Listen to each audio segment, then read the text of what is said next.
The road to the past.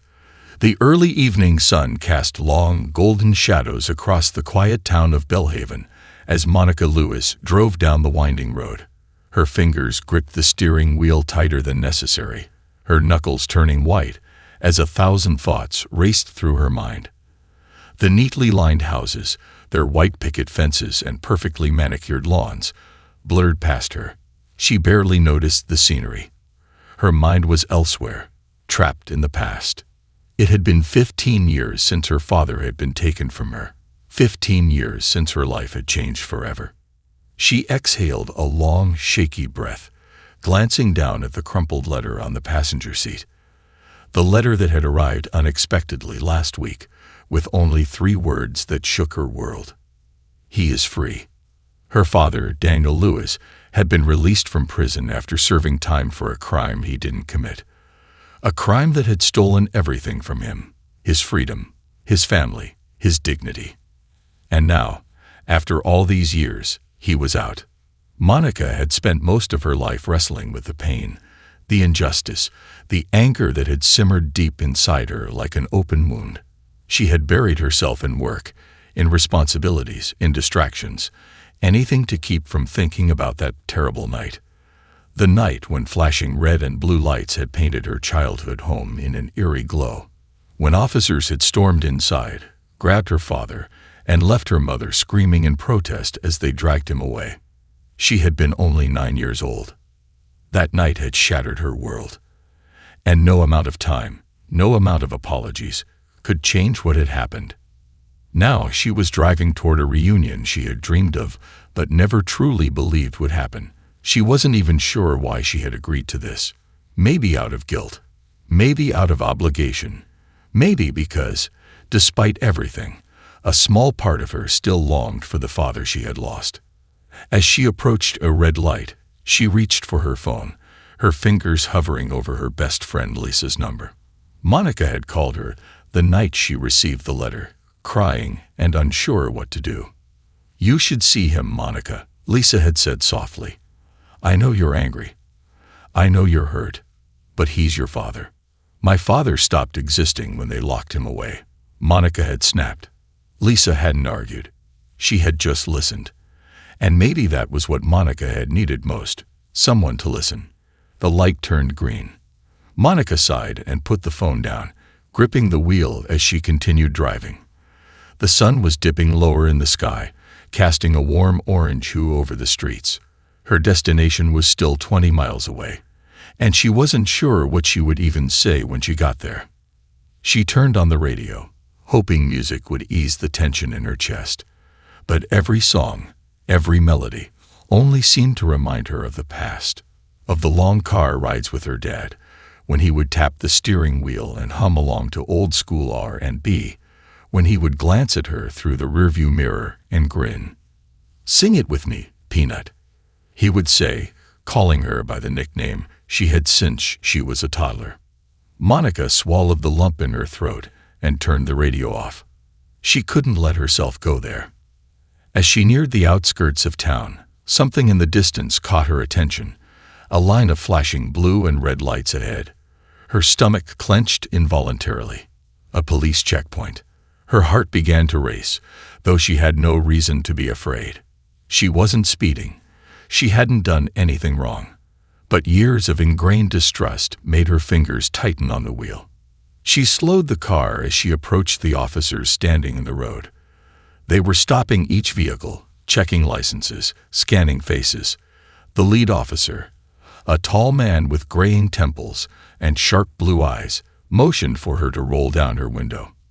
Monica hesitated, then pressed the button. The window slid down. The officer leaned in, his expression unreadable. "License and registration, Mom." Monica nodded stiffly and reached for her glove compartment. She was careful, deliberate, making sure not to move too fast.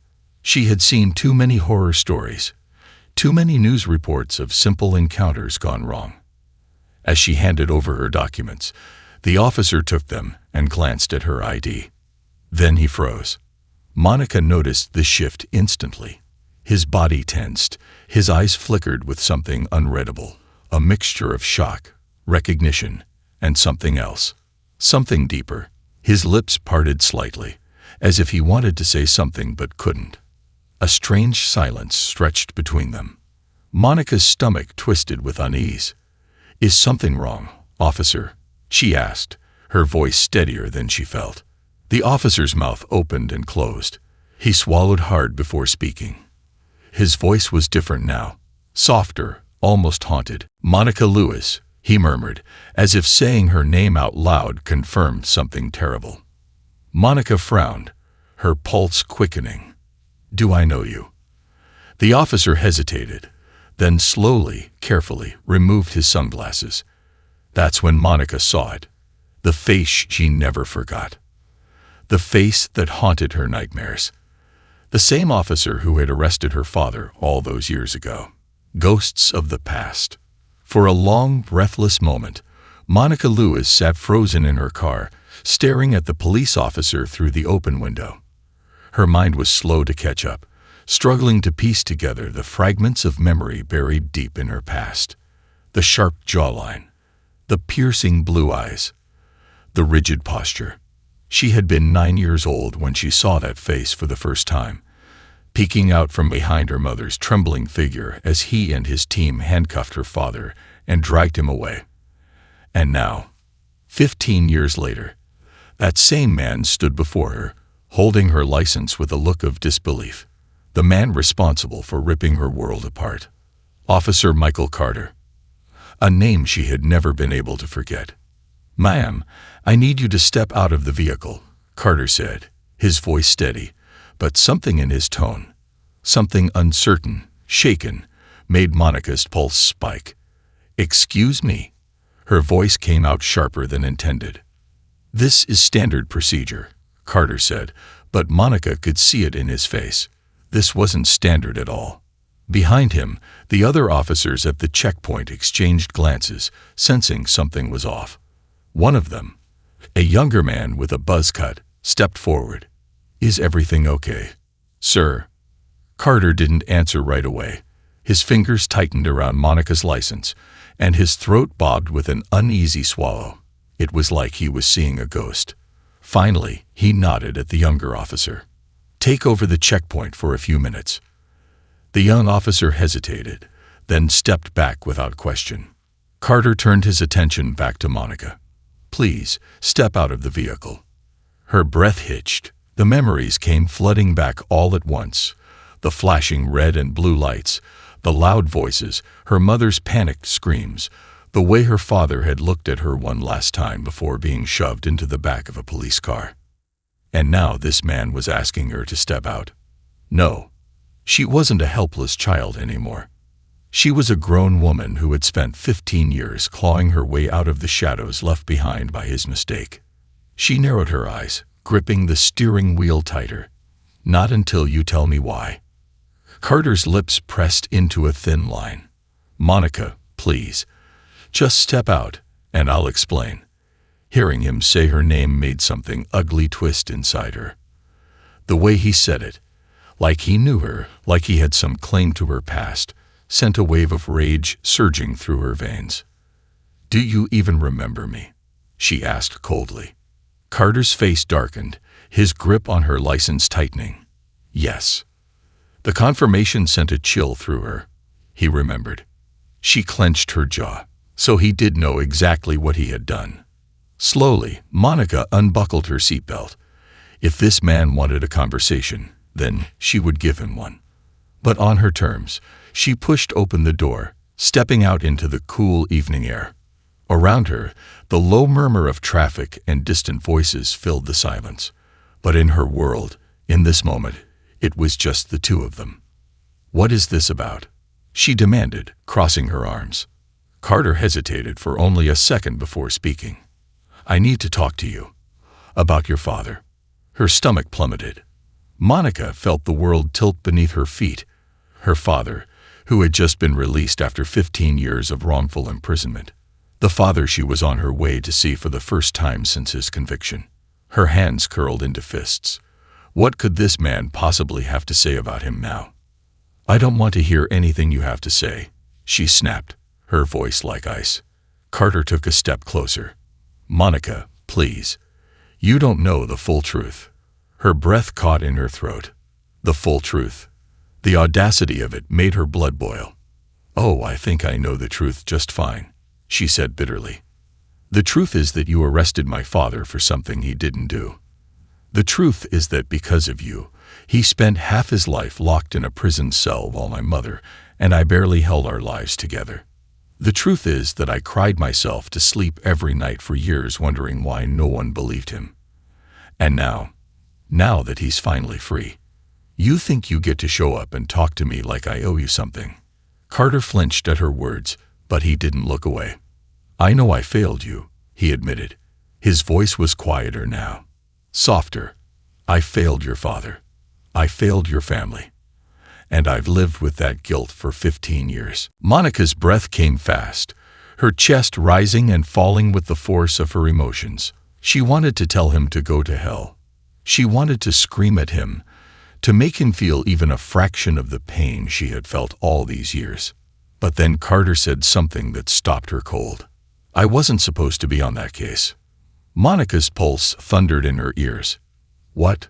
Carter took a deep breath. "I was a rookie back then. I was eager, ambitious. The case was high profile, and my superiors wanted a fast conviction. They assigned me to take the lead, but only to follow orders. I was pressured to make an arrest. And your father, he fit the description. The witnesses, the so-called evidence, it all lined up too perfectly. And when I started asking questions, when I realized that something didn't add up, they told me to shut up and do my job." Monica's legs felt unsteady. "No," she whispered, shaking her head. "No, you don't get to make excuses." "I'm not making excuses," Carter said quickly. "I was a coward. I should have fought harder. I should have refused. But I was young, and I didn't want to lose my badge. And because of that, your father paid the price." Monica's stomach twisted painfully. Her father had always told her he was innocent.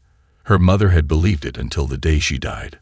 But everyone else, the police, the court, the system, they had all said he was guilty.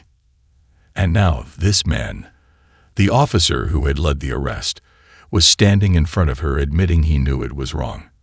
Monica's breathing grew unsteady. Her hands trembled at her sides. She wanted to hate him.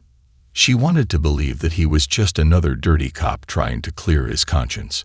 But looking at him now, seeing the exhaustion in his face, the weight in his eyes, she saw something else. Regret. Real, raw regret. "You want me to forgive you," she accused, voice cracking. Carter shook his head. "No, I don't expect that. I need you to know the truth." Monica's mind reeled. This was too much, too fast. The weight of it all crushed her, making it hard to breathe. "I can't do this," she choked out. She turned back toward her car, her heart slamming against her ribs. "Monica, wait," Carter called after her. She ignored him. She climbed into her seat, slammed the door shut, and hit the gas, peeling away from the checkpoint like her life depended on it. Her hands shook as she gripped the wheel. The road blurred in front of her, her thoughts crashing into one another like a violent storm. The officer who arrested her father had known, and he had done it anyway. Tears burned her eyes. This changed everything. And for the first time in 15 years, she didn't know what to do. Confronting the past. The rhythmic hum of Monica's car engine did little to drown out the storm raging inside her mind. The road ahead blurred as Officer Carter's confession played on repeat in her head. "I wasn't supposed to be on that case. I knew something didn't add up. They told me to shut up and do my job." She gripped the wheel tighter, her fingers aching from the tension. The anger inside her threatened to boil over, but beneath it was something even more dangerous. Doubt. For 15 years, she had hated this man. She had blamed him for everything. For taking her father away, for shattering her childhood, for making her life harder than it ever should have been. And now he was telling her that he hadn't been the mastermind of it all, that there had been pressure from above, that he had doubts but still went through with it. She wanted to scream. She should have screamed, but all she could do was drive. The road twisted ahead, leading her into the more rundown part of town. Here the buildings weren't polished and bright like the newer developments. They were old, worn, tired, much like the people who lived in them. The houses bore peeling paint, sagging porches, and fences barely holding together. And one of these houses belonged to her father. Her stomach clenched as she pulled into the cracked driveway of a modest, single-story house with a crooked mailbox and a struggling garden. She sat there for a moment, engine idling, before she finally turned off the car. The silence was deafening. A movement from the window caught her eye. He was watching. Her father, Daniel Lewis, the man who had been stolen from her, the man who had missed birthdays, graduations, heartbreaks, and milestones because of a system designed to break men like him. She exhaled shakily, then forced herself to step out of the car. Her sneakers crunched against the gravel as she walked up the uneven path to the front door. The weight of every missed year pressed on her shoulders, making her feel heavier with every step. When she reached the door, she raised a trembling hand and knocked. The door opened almost immediately. And there he was, older, grayer, thinner, but still, unmistakably, her father. For a long moment, neither of them spoke. His deep brown eyes searched her face, as if looking for traces of the little girl he had left behind. And maybe she was still in there, buried beneath all the anger, the pain, the resentment. "Monica," he finally breathed, his voice thick with emotion. A lump formed in her throat. She had spent years imagining this moment, picturing all the things she would say. But now, she had nothing. She should have hugged him. She should have cried. Instead, all she could say was, "Did you know?" Her father blinked, confused. "Know what, baby?" She swallowed hard. "About Officer Carter. About him not believing you were guilty." The change in his expression was instant. The lines on his face deepened, his jaw tensed, his eyes darkened. Monica knew that look. It was the look of a man who had lived with betrayal for too long. "I suspected," he admitted, stepping back to let her inside. "Come in, Monica. We need to talk." The truth no one wanted to hear. The inside of the house was small, but clean and well kept. The furniture was secondhand. The walls were bare except for a single framed photo of Monica as a child, a photo she didn't even remember taking. A pang of guilt hit her chest. Her father gestured toward the couch, and she sat stiffly. He took the chair across from her, his hands resting on his knees. "I knew Carter wasn't the one calling the shots," Daniel said finally, his voice steady. "But knowing that didn't change the fact that he still put the cuffs on me. He still sat in that courtroom and let them paint me as a criminal." Monica's fingers curled into her lap. "That's what I don't understand," she said, frustration creeping into her voice. "If he knew something was wrong, why didn't he do something? Why did he let them ruin our lives?" Her father sighed, rubbing his hands together. "Because, baby, the system ain't built to protect men like me. And Carter, he was just another piece on their board. I was expendable. A conviction meant another notch on someone's belt, another promotion, another headline. I wasn't a person to them. I was a damn statistic." Monica's jaw tightened. She had always known the system was broken, but hearing it from her father, from the man who had lived through it, made it so much worse. "So what happens now?" she asked, her voice barely above a whisper. "You're free, but what does that even mean? How do we move forward from this?" Daniel leaned forward, clasping his hands together. "That's up to you, baby girl. I can't tell you how to feel. I can't tell you to forgive or forget. But I can tell you this. I refuse to let this define me anymore. I spent 15 years behind bars for something I didn't do. I let anger consume me. I let it make me bitter. But now, I just want to live. And I want you to live too." Monica swallowed hard, her emotions battling for control. She had spent years hating Carter, blaming him for everything. But now she was beginning to realize something terrifying. Hatred had controlled her just as much as it had controlled him, and she wasn't sure she wanted to be that person anymore. She exhaled sharply and dropped her head into her hands. "I don't know if I can let it go," she admitted. "I don't know if I can forgive him." Daniel reached out, placing a firm yet gentle hand on her shoulder. "Then don't," he said. "Not yet. Not until you're ready. Forgiveness ain't about making them feel better. It's about setting yourself free. But take your time, baby girl. Just don't let it eat you up. You deserve more than that." Monica let out a shaky breath. For the first time in years, she felt the smallest weight lift off her shoulders. Maybe, just maybe, her father was right. Maybe it wasn't about Carter. Maybe it was about her. And maybe it was time to start figuring out what that meant. The weight of forgiveness. Monica sat on the worn couch, her hands clasped together, her heart still racing from the storm of emotions crashing inside her.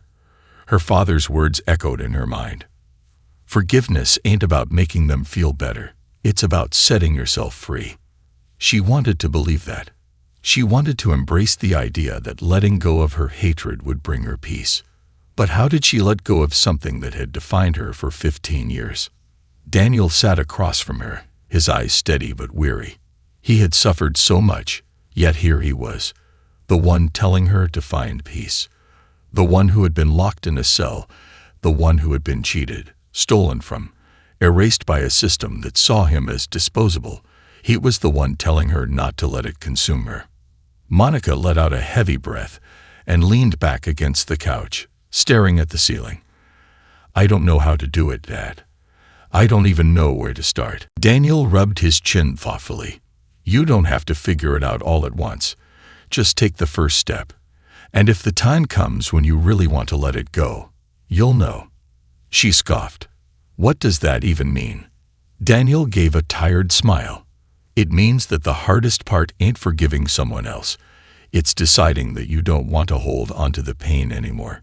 She absorbed his words, her fingers pressing into the denim of her jeans. Could she really let go of the rage that had fueled her for so long? Could she really face Carter again? The very idea made her stomach churn. But something in her gut told her that her journey wasn't over yet. A visit to the past. That night, Monica barely slept. She tossed and turned, her mind replaying every moment of that checkpoint, every word Carter had spoken.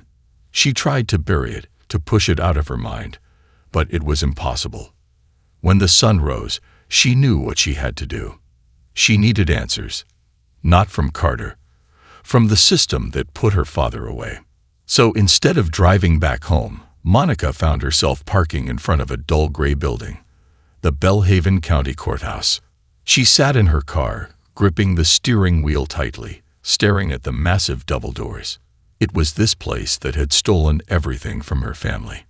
It was this place where the judge had slammed the gavel and sentenced her father to 15 years for a crime he didn't commit. Taking a deep breath, she stepped out and walked inside. The courthouse was eerily quiet for a Tuesday morning. Her sneakers squeaked against the marble floor as she approached the records office. A tired-looking clerk sat behind the counter, tapping at a computer. She barely looked up as she muttered, "Can I help you?" Monica swallowed and nodded. "I need access to the trial records from 15 years ago. The case of Daniel Lewis." The clerk finally glanced up. "Are you a lawyer?" "No." "Then those records are sealed." Monica clenched her jaw. Of course they were. Taking a deep breath, she forced herself to stay calm. "My father was wrongly convicted. He was released a few weeks ago.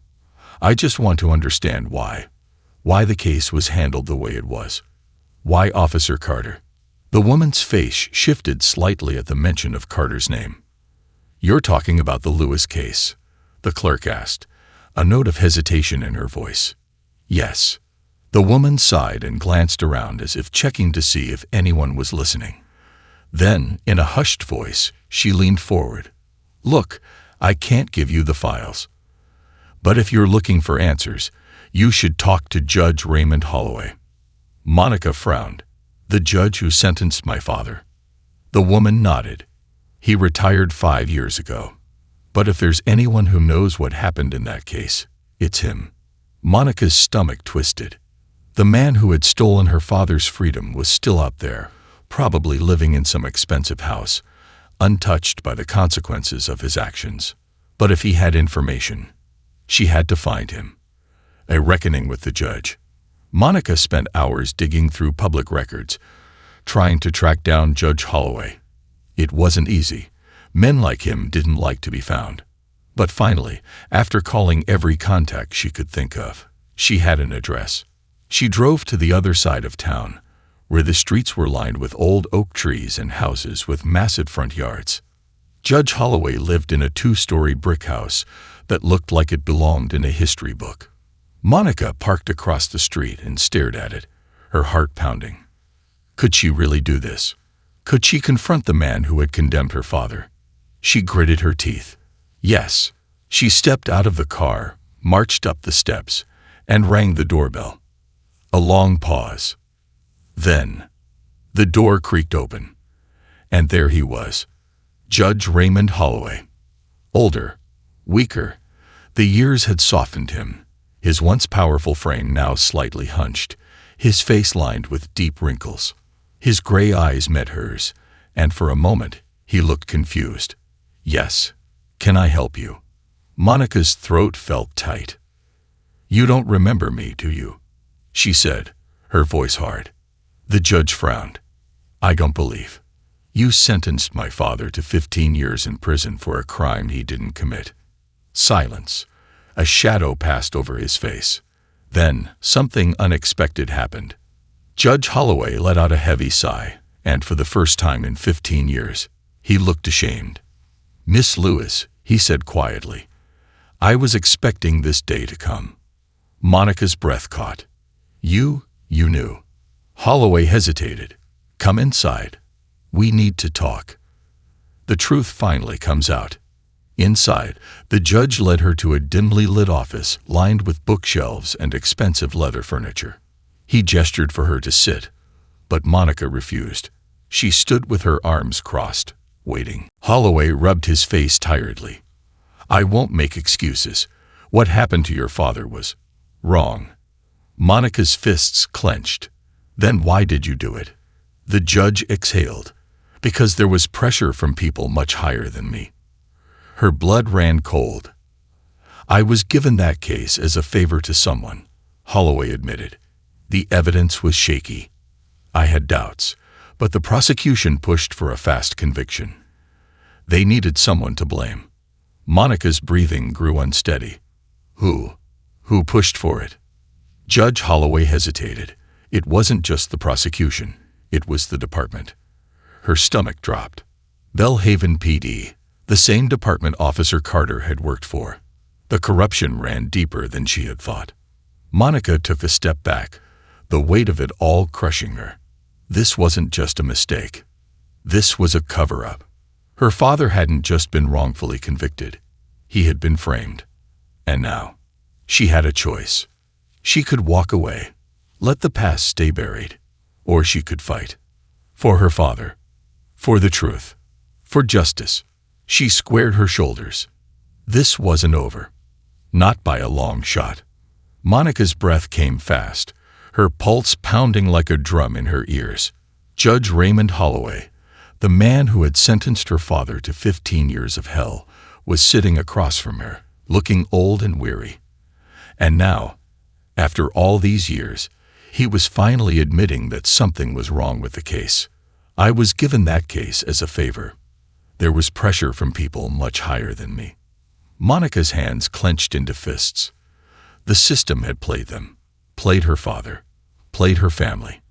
And this man, the man who had worn the black robe, who had looked at her father like he was nothing. He had known it was wrong and still let it happen.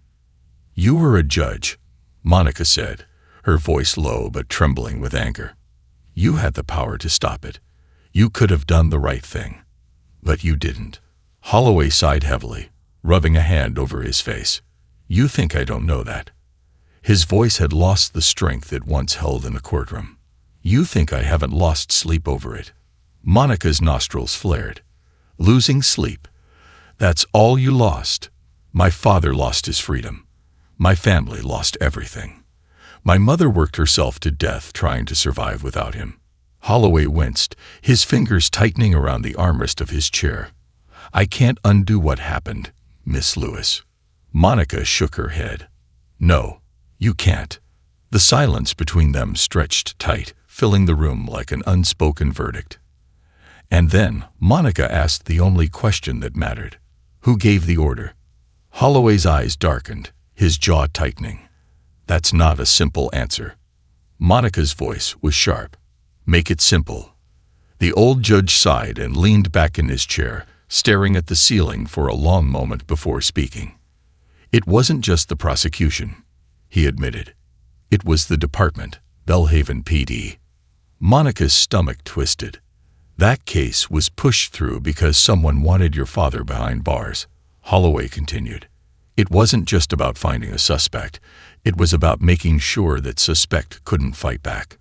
She swallowed the lump in her throat. Who? Holloway hesitated. And then he said it. The chief of police at the time. Monica's heart stopped. Chief Walter Greenfield. The name hit her like a slap to the face. Greenfield had been the top dog back then, a man respected, even feared, in Belhaven. He had built his career on cleaning up the streets, and he had made sure her father took the fall for something he didn't do. A sickness spread through Monica's chest. This wasn't just a wrongful conviction. This was a setup. Why? She whispered. Why did he do it?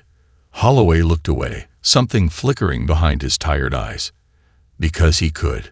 Because your father was an easy target. Because Greenfield needed a win, and he didn't care who he destroyed to get it. Monica's vision blurred with rage. Her father had been sacrificed for someone else's ambition. She stood up so fast the chair nearly toppled over. And you just let it happen. The old judge didn't deny it. Monica's voice shook with fury. Did you ever think about coming forward? Did you ever think about telling the truth? Holloway sighed. What would it have changed? Even if I spoke out, do you really think the system would have turned on itself? He shook his head. The second I would try to expose it, they would have made me the enemy. That's how it works. Monica's chest tightened. She had spent 15 years believing in the justice system, only to learn that it had never been about justice at all. Then why are you telling me this now? She asked coldly. Holloway hesitated. Then, in a voice that sounded almost regretful, he said, because I owe you that much. A dangerous truth. Monica left Holloway's house with her mind spinning. Chief Walter Greenfield. The man who had orchestrated the case against her father. The man who had made sure Daniel Lewis was locked away. And the worst part, Greenfield was still alive, still free, still untouched by the damage he had caused. She gripped the steering wheel so tight her knuckles turned white. If he thought he could get away with it, he was wrong. Monica pulled out her phone and dialed. Lisa answered on the first ring. Mon, you okay? No, Monica said bluntly. But I need your help. Lisa sighed. I was afraid you were going to say that. What's going on? I know who set my father up. It was Chief Greenfield. A sharp inhale. Then, are you serious? Has a Dan heart attack? Monica said, her voice tight with emotion. I need proof. I need something that can tie him to the case. Lisa was silent for a moment. Then, Monica, Greenfield is untouchable. You know that, right? Monica gritted her teeth. So was my father. Lisa exhaled. Okay. Give me a few hours. I'll see what I can find. Monica hung up, her pulse still racing. And then she did something she never thought she'd do. She called Officer Carter. The phone rang twice before he answered. Monica. His voice was wary, uncertain.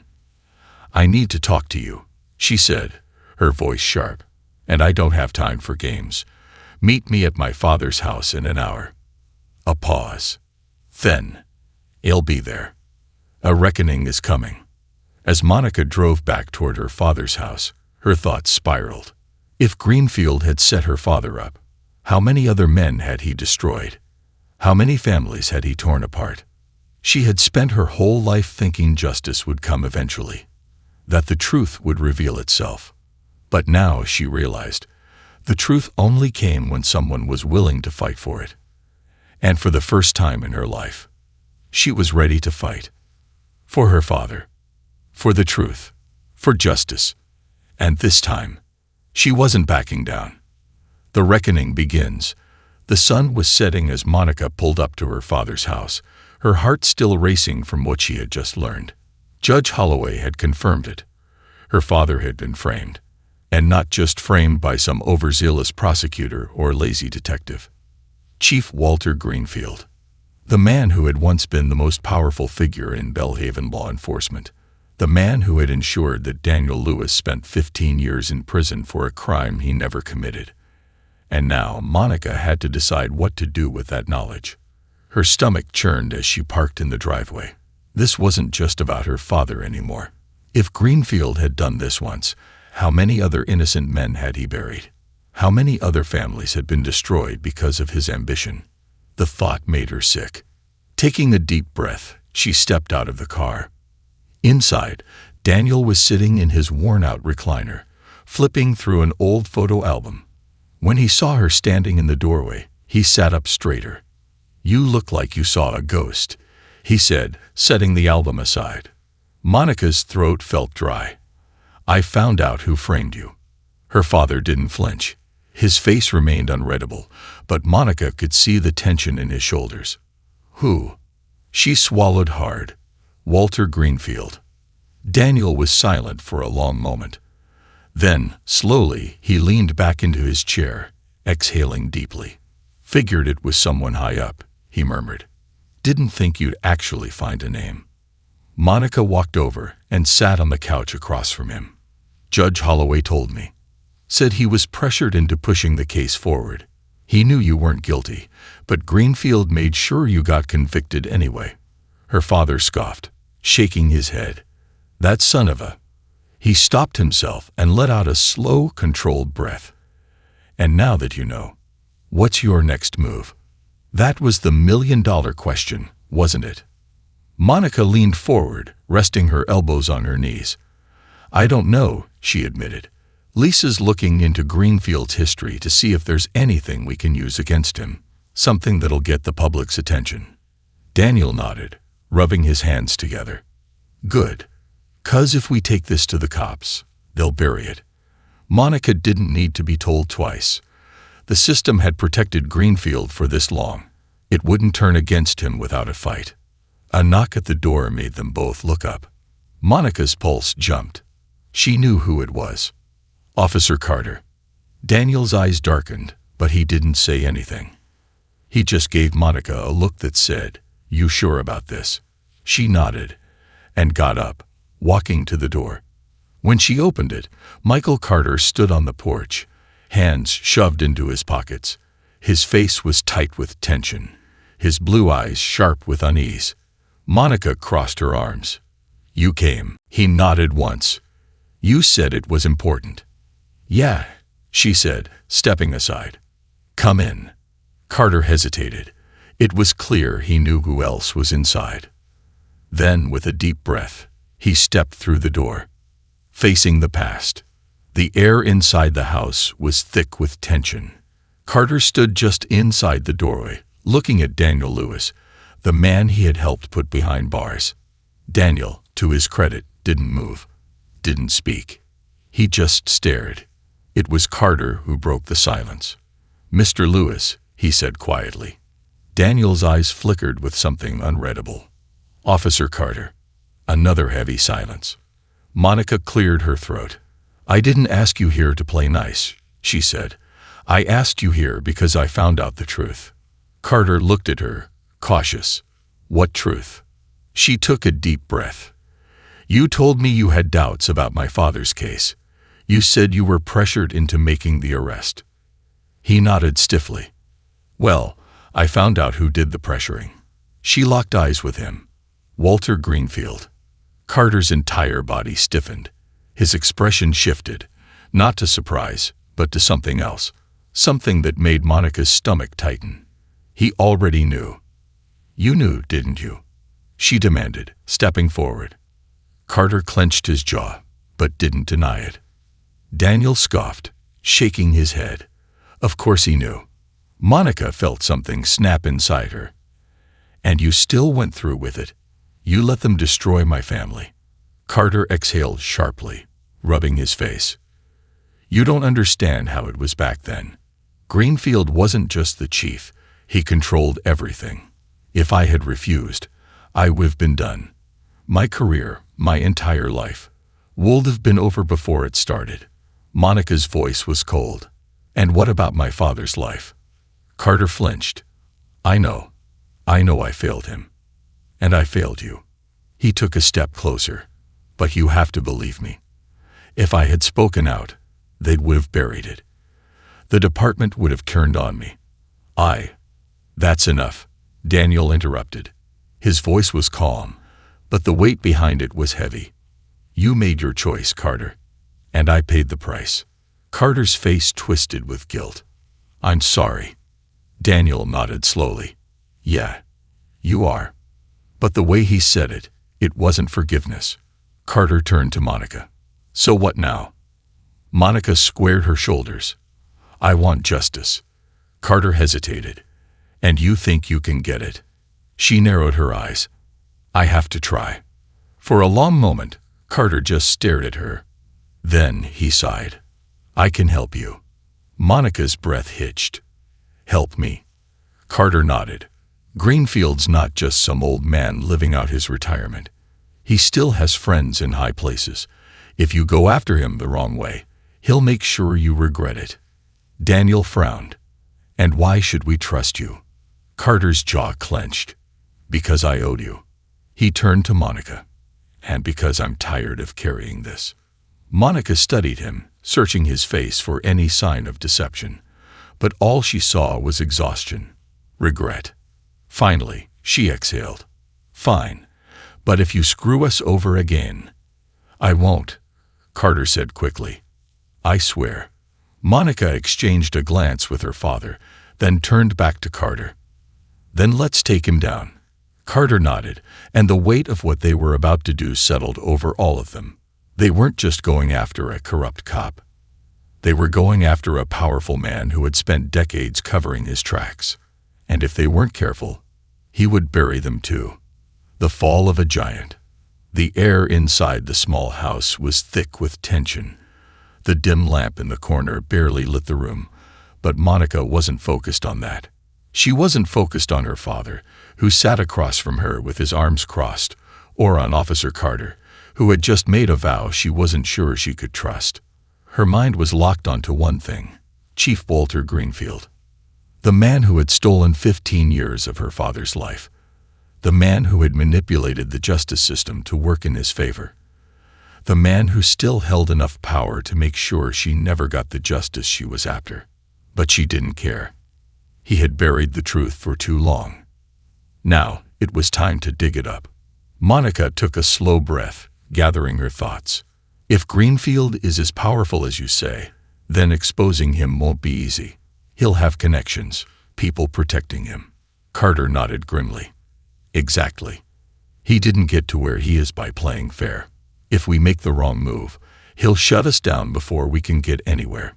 Daniel leaned forward, his dark eyes steady. Then we don't give him the chance. Monica raised an eyebrow. What do you mean? Her father sat back, rubbing his chin. Greenfield got away with this because he had control. He controlled the cops, the courts, the entire system. If we take this through official channels, we're giving him time to cover his tracks again. So what do we do? Monica asked. Daniel looked at Carter. You still have contacts in the department. Carter hesitated. Yeah, but most of them wouldn't dare go against Greenfield. Daniel nodded. Then we don't go after him in secret. We make this as public as possible. Monica's heart jumped. Public. Her father's expression was unreadable. A man like Greenfield survives because everything happens behind closed doors. We open those doors. We don't just accuse him. We put the evidence in front of everyone. News stations, reporters, social media. Once the public knows the truth, even Greenfield's allies won't be able to protect him. Carter exhaled sharply. That's risky.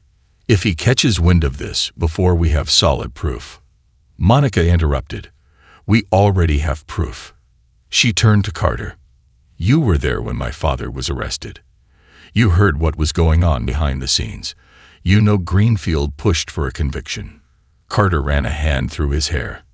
That's not enough. Then we get more.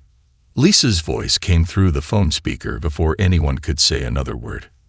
I found something, she said, her voice tense. Monica put her phone on speaker. What is it? Lisa's voice was rushed, urgent. I've been digging through records from Greenfield's time as chief. It turns out your father wasn't the only one he framed. Monica's heart stopped. What? Lisa took a deep breath. I found 3 other cases from around the same time. Same pattern. Weak evidence, rushed trials, convictions that didn't add up. And get this, every single one of them involved a black man being accused of a violent crime with little to no real evidence. Silence. Then, Daniel muttered under his breath, Son of a... Lisa continued, but that's not even the biggest part. 2 of the men he had convicted died in prison.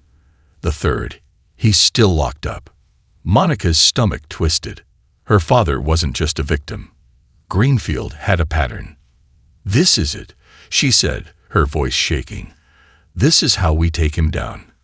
Carter nodded, his jaw tight. If we prove that Greenfield orchestrated multiple false convictions, it won't just be about your father. It'll be about a system-wide corruption case. Even the department won't be able to ignore that. Monica clenched her fists. Then we go public. We take this to the media. We expose everything. Daniel locked eyes with her. You ready for this? Monica took a slow, deep breath. No, but that didn't matter. I have to be. The takedown begins. The next 48 hours were a whirlwind. Lisa compiled the evidence, case files, old reports, testimonies from surviving family members of Greenfield's other victims. Monica reached out to a local journalist, Samantha Rhodes, who had spent years exposing corruption in law enforcement. Carter, surprisingly, managed to convince a few cops still on the force to speak up anonymously. Then they set the trap. Samantha arranged for a live press conference scheduled to take place right in front of the Belhaven Police Department. The moment the cameras started rolling, Greenfield wouldn't be able to hide. But Monica knew it wouldn't be that easy. Greenfield was dangerous. If he knew what was coming, he would fight back. She just didn't expect him to do it so soon. The warning. The night before the press conference, Monica was driving back to her father's house when she noticed something. A black SUV in her rearview mirror. She turned onto a side street. It turned too. Her pulse spiked. She changed lanes. It followed. Shit. She grabbed her phone and dialed Lisa. Lisa, I think someone's following me. Lisa's voice went instantly tense. What? Are you sure? I'm sure. Lisa's typing was frantic on the other end. Okay, listen. Don't go home. Take a detour. Head somewhere public. Monica gritted her teeth and made a sharp right turn. The SUV followed. Panic clawed at her throat. And then, her phone buzzed with a new call. A blocked number. She hesitated, then answered. A voice came through, smooth and calculated. Miss Lewis, you're making a very dangerous mistake. A chill ran down her spine. Greenfield. She gripped the wheel. Go to hell. A small chuckle. There's still time to walk away from this. Monica's grip tightened. Or what? You'll have me locked up like my father. A pause. Then softly. I don't put people in prison, Monica. I bury them. Her stomach dropped. The SUV suddenly sped up. Her pulse exploded. Try it, she snarled into the phone, then slammed her foot on the gas, racing toward the nearest gas station, where a crowd of people were gathered. The SUV slowed. Then, it turned down a side street and vanished. Her heart hammered. Lisa's voice came back. "Monica, what happened?" Monica exhaled sharply. "He called me." Silence. Then Lisa whispered, "Oh, shit." Monica pulled into the gas station, her hands still trembling. Greenfield knew. He was watching, waiting. And now, it was a fight to the finish. Tomorrow, the press conference would happen. And Monica wasn't backing down, no matter the cost. Justice in the light. The morning of the press conference was tense. The air was thick with anticipation. The streets outside the Belhaven Police Department buzzing with reporters, news vans, and onlookers. Some had come out of curiosity. Others had come because they had seen Monica's father's story on social media. The truth was finally coming out. Monica stood behind the podium, her hands gripping the edges, her stomach twisting into knots. Greenfield hadn't made a move since last night. No more calls, no more threats. But she wasn't naive enough to think he had backed down. No, he was watching, waiting for the right moment to strike. Her father, Daniel, stood beside her. Officer Carter was just behind them, hands in his pockets, looking pale but resolute. Lisa stood on the sidelines, monitoring the live stream from her phone. A reporter in the front row raised her mic. "Miss Lewis, can you explain why you've called this press conference?" Monica exhaled. This was it. She turned toward the cameras, the microphones, and the sea of faces staring back at her. She had spent 15 years waiting for this moment, and she wasn't afraid anymore. "The truth goes public. My name is Monica Lewis," she began, her voice steady. 15 years ago, my father, Daniel Lewis, was convicted of a crime he didn't commit. He spent over a decade in prison, labeled a criminal, while the real criminals walked free. A murmur rippled through the crowd. Monica continued, "We always believed his conviction was a mistake, a failure of the justice system. But the truth is much worse." She paused, letting the weight of her words settle, and then she exposed it all. She told them about Walter Greenfield, how he had orchestrated false convictions for political gain, how he had buried evidence, how he had destroyed lives for the sake of headlines. She told them about Judge Holloway's confession, about the other men who had been framed, 2 of whom had died in prison. She told them about Carter, how he had been ordered to make an arrest, how he had known something was wrong, but had been too afraid to stop it. By the time she finished, the crowd was silent. The reporters were frozen, their pens and cameras capturing every word. And then, chaos erupted. The last play. As soon as Monica stepped away from the podium, a reporter called out, "Miss Lewis, what do you want to happen now?" She turned back. Her father was beside her, his face unreadable. "I want Walter Greenfield arrested. I want this city to recognize that justice was never served. And I want the world to see what happens when power goes unchecked." The moment the words left her mouth, a commotion stirred at the back of the crowd. People turned. Gasps. Murmurs. Cameras shifting. And then, Monica saw him. Walter Greenfield. The former chief of police stood near the courthouse steps, surrounded by 2 uniformed officers, his face set in a cold, calculating glare. But Monica saw something else. He wasn't smiling. He wasn't confident. He looked worried. Monica took a step forward, her voice carrying through the noise. "You tried to bury my father," she said, staring Greenfield down. "But you couldn't bury the truth." Greenfield's jaw tightened. Then, for the first time in his life, he was powerless. Because the press conference was being streamed live. Because every word Monica had spoken was now public knowledge. Because no amount of backdoor deals could erase what had already been exposed. And then, the first officer grabbed Greenfield's arm. "You are under arrest for obstruction of justice, falsifying police reports, and conspiracy to wrongfully convict multiple individuals," the officer announced. Handcuffs clicked around Greenfield's wrists. The crowd exploded. Reporters shouted questions. Civilians cheered. The cameras zoomed in on the fallen giant, the man who had once ruled the Belhaven PD, now being led away in disgrace. Monica's heart pounded as she watched it unfold. She turned to her father. He was crying. Not loudly, not obviously, but tears slipped down his face, and he didn't bother to wipe them away. 15 years, he whispered. 15 years, and I thought this day would never come. Monica swallowed the lump in her throat and took his hand. It's here now, Dad, she said softly. Daniel squeezed her fingers. Yeah, it is. And for the first time in 15 years, Monica felt like she could finally breathe. 1 year later, the sun was warm on Monica's face as she stood in front of the newly renovated community center in downtown Belhaven. A crowd had gathered, former prisoners who had been wrongfully convicted, families who had lost loved ones to a broken system, activists fighting for change. And standing beside her, helping her cut the ribbon, was Daniel Lewis, a free man, a man no longer weighed down by a conviction that should have never happened, a man who had gotten his justice, and beside him, Officer Carter, not as a cop, not as an enemy, but as an ally who had finally decided to fight for what was right. As the ribbon fell, the crowd cheered, and Monica knew.